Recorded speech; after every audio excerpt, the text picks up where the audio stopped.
नमस्कार, SBT news में आपका स्वागत है। मैं हूं आपके साथ दिव्यांशी गौड़। पेश है 7 दिसंबर गुरुवार शाम 7:15 बजे राजस्थान की बड़ी खबरें। श्री राष्ट्रीय राजपूत करणी सेना के अध्यक्ष सुखदेव सिंह गोगामेडी का आज उनके पैतृक गांव हनुमानगढ़ के गोगामेडी में अंतिम संस्कार हुआ। बुधवार देर शाम एमएसएम मेडिकल कॉलेज में उनका पोस्टमार्टम कराया गया। गुरुवार सुबह एम्बुलेंस से शव रवाना किया गया। राजपूत सभा भवन में समाज के लोगों ने अंतिम दर्शन किए और इधर हत्या के विरोध में अलवर, हनुमानगढ़ और सूरतगढ़ शहर बंद रहा। राजपूत सभा भवन से श्रद्धांजलि यात्रा रवाना हुई, जिस पर जगह जगह पुष्प वर्षा की गई। यात्रा भवानी निकेतन कॉलेज, चोमू, रिंगस, सीकर, लक्ष्मणगढ़, फतेहपुर, चूरू, तारानगर और साहवा होती हुई भादरा पहुंची। यहां शव अंतिम दर्शन के लिए रखा गया और इसके बाद शव यात्रा गोगामेडी पहुंची, जहां अंतिम संस्कार किया गया। भादरा से लेकर गोगामेडी तक चप्पे चप्पे पर पुलिसकर्मी तैनात किए गए और यहां भी पुलिस बल को तैनात किया गया। श्रद्धांजलि सभा के लिए टेंट बनाया गया है।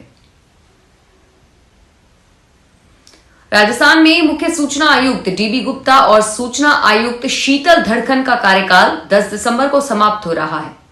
राजस्थान के मुख्य सूचना आयुक्त डीबी गुप्ता ने राज्य सूचना आयोग कार्यालय में प्रेस वार्ता कर अपने कार्यकाल की उपलब्धियों की जानकारी दी। राज्य के मुख्य सूचना आयुक्त डीबी गुप्ता ने कहा है कि मुख्य सूचना आयुक्त का कार्यभार संभालते ही लंबित प्रकरणों के निस्तारण की कार्ययोजना तैयार की और इसी के चलते राज्य सूचना आयोग में अब वर्ष 2022 तक का कोई भी प्रकरण लंबित नहीं है। उन्होंने बताया कि 1 जनवरी 2021 को विचाराधीन अपीलों की संख्या 1508 थी, परिवादों की संख्या 986 थी, लेकिन आयोग ने करीब 31 महीने के कार्यकाल में कुल 48,749 प्रकरणों का निस्तारण हुआ और शेष 7,735 प्रकरण लंबित रहे। लंबित प्रकरणों के निस्तारण के लिए नवाचार करते हुए 15 विशिष्ट अदालतों का आयोजन किया गया और हाइब्रिड सुनवाई भी की गई। दिल्ली में संसद भवन परिसर में आज भाजपा संसदीय दल की बैठक में प्रधानमंत्री का सम्मान किया गया। मोदी के स्वागत के नारे भी लगे। भारतीय जनता पार्टी की आज संसदीय दल की बैठक हुई और बैठक में सबसे पहले 3 राज्यों में भाजपा की धमाकेदार जीत के लिए नेताओं ने मोदी का स्वागत किया। बैठक में पीएम ने मध्य प्रदेश, छत्तीसगढ़ और राजस्थान में भाजपा की जीत का श्रेय कार्यकर्ताओं को दिया। पीएम ने कहा कि 3 राज्यों में हमें अच्छी जीत मिली और साथ ही तेलंगाना और मिजोरम में भी हमारी स्ट्रेंथ बढ़ी है। इसके अलावा पीएम ने तमिलनाडु, आंध्र प्रदेश में साइक्लोन मिचोंग में हुए नुकसान पर भी बात की। बैठक में मध्य प्रदेश, छत्तीसगढ़ और राजस्थान के लिए मुख्यमंत्री पद के दावेदारों पर चर्चा की संभावना जताई गई थी। हालांकि अब तक इससे जुड़ी कोई भी जानकारी सामने नहीं आई है। देश की सबसे बड़ी इंजीनियरिंग प्रवेश परीक्षा जेईई मेंस के लिए आवेदन प्रक्रिया समाप्त हो चुकी है और अब करेक्शन का समय स्टूडेंट्स को दिया गया है। शुक्रवार तक स्टूडेंट्स इसमें करेक्शन कर सकते हैं। इस साल पहली बार जेईई मेन के इतिहास में सर्वाधिक 14,10,000 से ज्यादा स्टूडेंट्स ने आवेदन किया। पिछले साल की तुलना में देखें तो पिछले साल यह संख्या करीब 8.60 लाख थी, जो कि इस साल 5 लाख अधिक है। छत्तीसगढ़ समेत 3 राज्यों के मुख्यमंत्री को लेकर दिल्ली में चल रहे बीजेपी संसदीय दल की बैठक खत्म हो गई है। बैठक शुरू होते ही पीएम मोदी को इस जीत के लिए सम्मानित किया गया। पीएम मोदी ने इसे पूरी टीम की जीत बताते हुए सबको बधाई दी।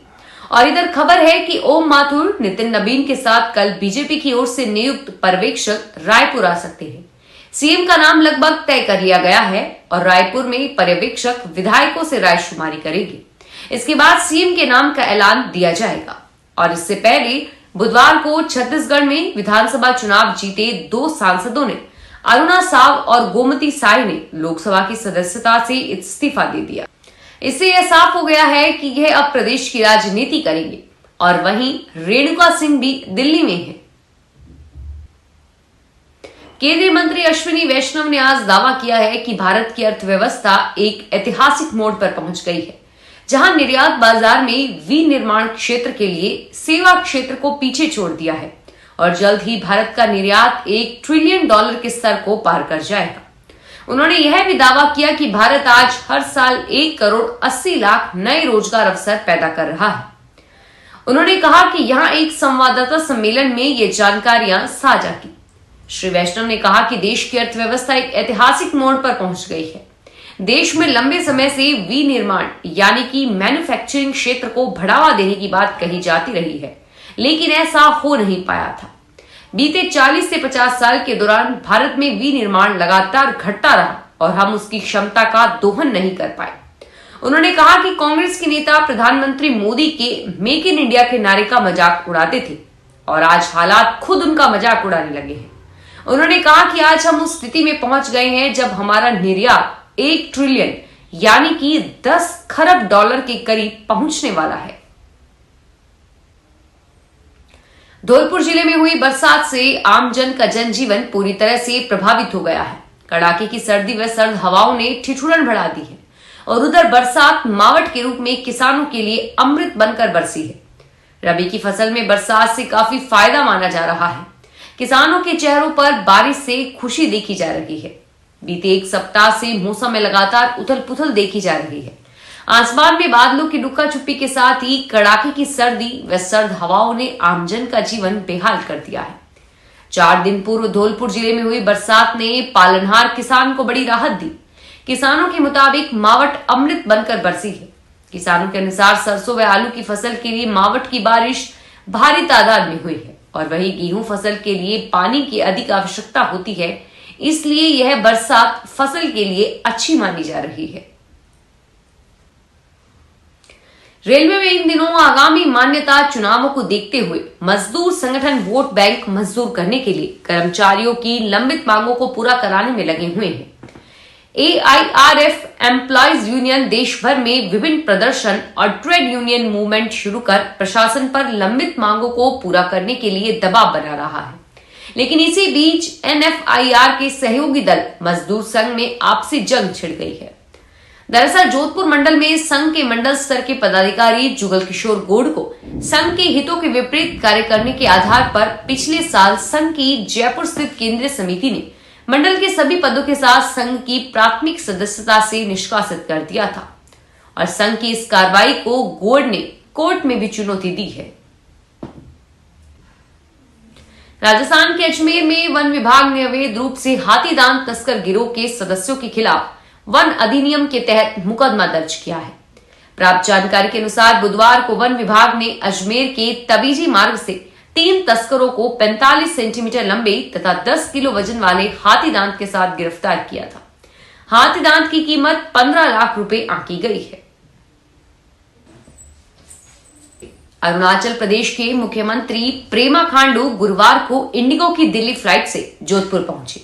वे अरुणाचल के IAS की बेटी की शादी में हिस्सा लेने जोधपुर आए थे। उन्होंने एयरपोर्ट पर मीडिया से बातचीत के दौरान कहा कि राजस्थान सहित 3 राज्यों में भाजपा की जीत प्रधानमंत्री के कार्यों की वजह से मिली है।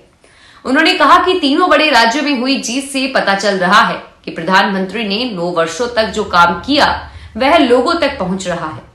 प्रधानमंत्री और भाजपा के कार्यों का रिफ्लेक्शन है।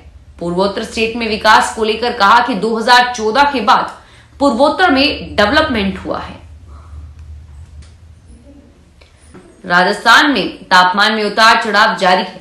कई शहरों में पारा गिरने से सर्दी बढ़ी है और वहीं कुछ शहरों में पारा बढ़ने से सर्दी थोड़ी राहत मिली है।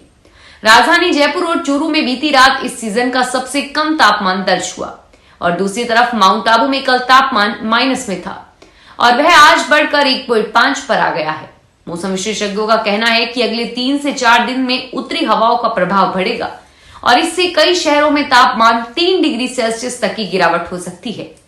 आज सबसे कम तापमान माउंट आबू में 1.5 डिग्री सेल्सियस दर्ज हुआ। सीकर के फतेहपुर में भी तापमान नीचे आ गया है और यहां सुबह गलन भरी सर्दी रही। शेखावटी के चूरू में भी बीती रात सीजन का सबसे कम तापमान 7 डिग्री सेल्सियस दर्ज हुआ।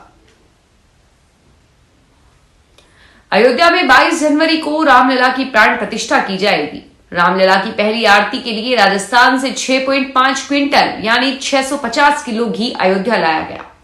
खास बात यह है कि घी ट्रेन, बस या कार में नहीं बल्कि बैलगाड़ी से लाया गया है। 5 रथ 27 नवंबर को घी लेकर जोधपुर से अयोध्या के लिए निकले थे। 10 दिन में 1200 किलोमीटर की दूरी तय करके गुरुवार सुबह अयोध्या के कार सेवकपुरम पहुंचे और यहां राम मंदिर ट्रस्ट के महासचिव चंपत राय और सदस्य डॉक्टर अनिल मिश्रा को घी सौंपा गया। रथ के साथ ही 108 छोटे शिवलिंग भी लाए गए हैं और इसके अलावा गुरुवार को थाईलैंड से मिट्टी और कंबोडिया से हल्दी भी अयोध्या लाई गई। अजमेर डिस्कॉम ने 17 जिलों में बिजली कलेक्शन काटने और बिजली चोरी के 1,13,683 मामलों को निस्तारित करने की तैयारी शुरू कर दी है। डिस्कॉम आगामी 6 दिसंबर को राष्ट्रीय लोक अदालत के माध्यम से इस मामले को निस्तारित करेगा। इन उपभोक्ताओं पर डिस्कॉम का करीब 198 करोड़ रुपए बकाया है। डिस्कॉम के प्रबंध निदेशक NS निर्वाण ने सभी संभागीय मुख्य अभियंताओं तथा अधीक्षण अभियंताओं को निर्देश दिए कि वे लोक अदालत के लिए अपने कार्यालय के नोडल अधिकारी की नियुक्ति करें। राजस्थान राज्य विधिक सेवा प्राधिकरण के तत्वाधान में 9 दिसंबर को राष्ट्रीय लोक अदालत का आयोजन किया जा रहा है। आपसी सहमति से इन मामलों को निस्तारित किया जाएगा। उदयपुर में शिक्षा विभाग की ओर से स्कूलों में चलाई जा रही गुड टच बैड टच की मुहिम असर दिखा रही है। यही कारण है कि अब स्कूली बेटियां मुखर होकर सामने आ रही हैं और उनसे गलत हरकतें करने वाले शिक्षकों को सजा दिलवा रही हैं। प्रदेश में बीते 2 साल में करीब 60 शिक्षक ऐसे सामने आ चुके हैं जिन्होंने खुद के साथ विभाग की साख भी बट्टा लगा दिया है। उदयपुर जिले के भिंडर ब्लॉक में ऐसे ही एक मामले में शिक्षक को हाल ही में निलंबित किया गया था। बैंड बाजा और बारात की रौनक अगले सप्ताह से थम जाएगी और इससे पहले शहर सहित जयपुर जिले में 20,000 से अधिक जोड़े दाम्पत्य सूत्र में बनेंगे। वर्ष 2024 में इस वर्ष की अपेक्षा 4 दिन विवाह मुहूर्त कम होंगे। खास बात यह है कि 24 वर्ष बाद मई और जून में एक भी दिन विवाह मुहूर्त नहीं रहेगा। इसकी वजह दोनों महीनों में शुक्र ग्रह का अस्त होना है। ज्योतिषों ने बताया कि शुक्र उदित होने के साथ ही जुलाई में विवाह मुहूर्त शुरू होंगे। ऐसी स्थिति वर्ष 2000 में भी बनी थी और तब भी मई और जून में कोई विवाह मुहूर्त नहीं था, जबकि आगामी नए साल में 77 दिन विवाह मुहूर्त रहेंगे। सबसे ज्यादा शादियों के मुहूर्त फरवरी में 20 दिन रहेंगे। ज्योतिषों के मुताबिक मार्गशीर्ष शुक्ल चतुर्थी पर 16 दिसंबर को धनुवल मास शुरू हो जाएगा, जो पोष शुक्ल तृतीया पर 14 जनवरी तक रहेगा। फिलहाल इस बुलेटिन में इतना ही और फिर हाजिर होंगे तमाम बड़ी खबरों के साथ।